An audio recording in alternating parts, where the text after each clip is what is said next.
human resources. Good morning.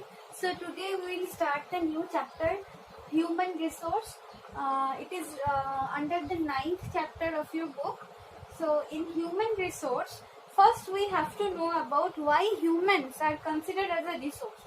We are human, so we are social animal. Why we considered as a resource? So first, the first factors we have to understand why humans are considered as a resource. Okay, so I think you know about what is resource, right? And what is human? We are human. Humans means the social animal, right? And what is resource? Resource is a valuable thing which helps to increase the production and also helps to increase the GDP rate of the particular country or the all over the economic situation in any developed or developing country. So what is resource? Resource is a valuable thing which helps to increase the economic growth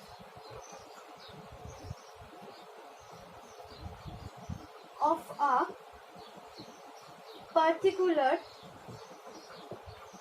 country, right?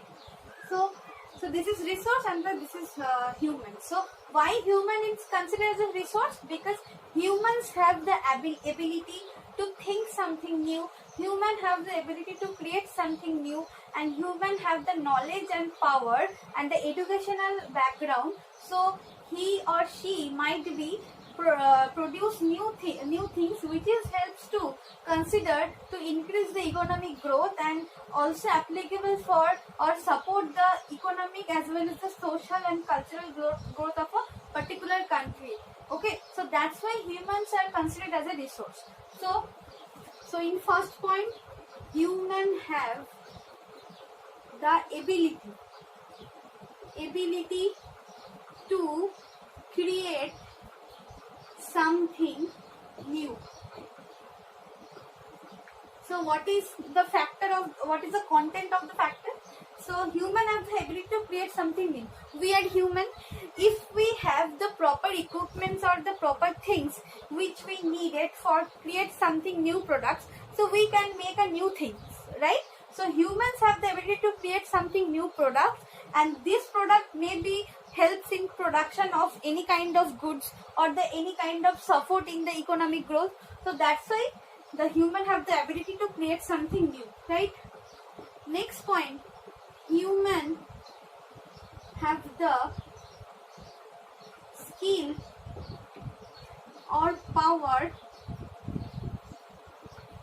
to produce new thing, right? We have a skill, right? So what do you mean by the skill? Skill have a particular knowledge. If I have a particular thing or the equipment, so we can produce a new thing, right? So skill is divided into two parts, an unskilled and the skilled. Okay, so what do you mean by the unskilled? Unskilled means you have you have not the aware of the particular things how to produce that, but you have knowledge like in that way we will produce something new products. But what do you mean by the skill? Skill mean that the ability which is fulfilled to produce something new things in economic growth. So it is divided into two parts, skill and unskilled labor. Okay, so third point,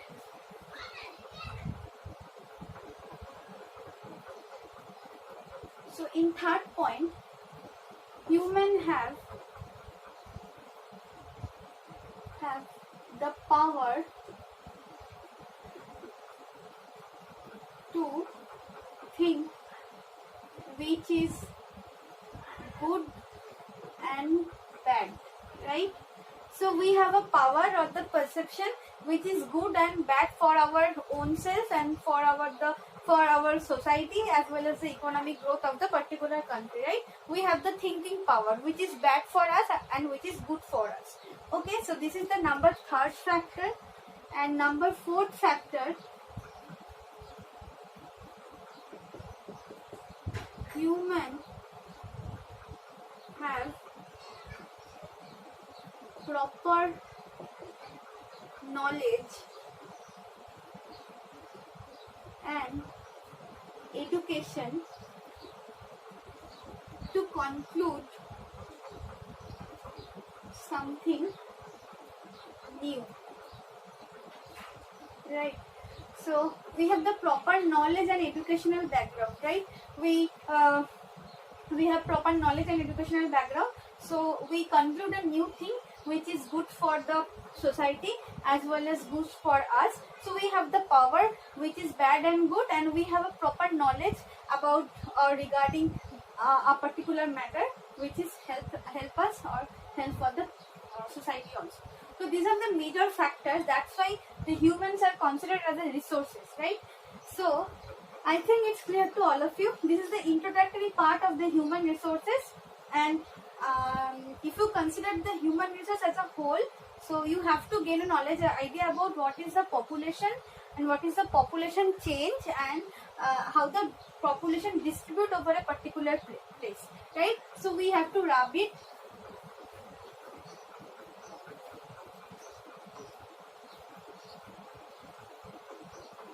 So this is the first one, and second one, you have to know about the population change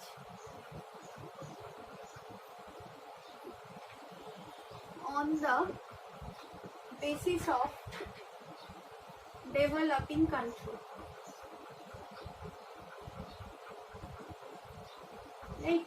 So if you consider the developing country in the primitive age, so you see that the population rate is very low in the primitive age. But if you consider the 21st century, you see that according to the 2011 census, according to 2011 data of census, the total population of the Indian subcontinent is 10.1 million. So it's a huge population, right? And this huge population is distributed all over the Indian landmass, right? So if you consider the India as a landmass, so it has the four sides, right?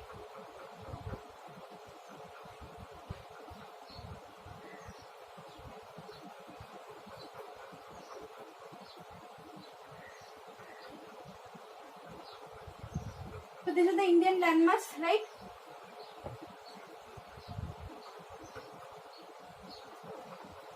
This is the Indian landmass, and it has a four side. So 1 to 10.1 million population is distributed over this landmass, right? So this is the northern part of the Indian subcontinent. This is southern, western, and eastern, right? So in the northern portion of the subcontinent, so this is the rugged place or the undulating topography of the northern side of the India. So that's why the population rate is scanty in the over that region. Okay, so the population rate is scanty or low over that region. Why low? Because this portion of the land is rugged or the undulating or not fertile for the crop production. That's why the population is scanty over that region. Okay, so it's scanty. And what about the western part of the subcontinent? In the western part of the subcontinent, the population rate is not very high because the climatic condition of the western part of the India, it's not suitable because it is very dry. So in that part, the population is optimum or moderate. Okay, what about the Deccan Trap region? I mean this central part of the... Thank you for watching the video. To know more about us, click www.stxavierspublicschool.com. If you like our video, then share and subscribe, please. Tata all my friend. I see you again in next video.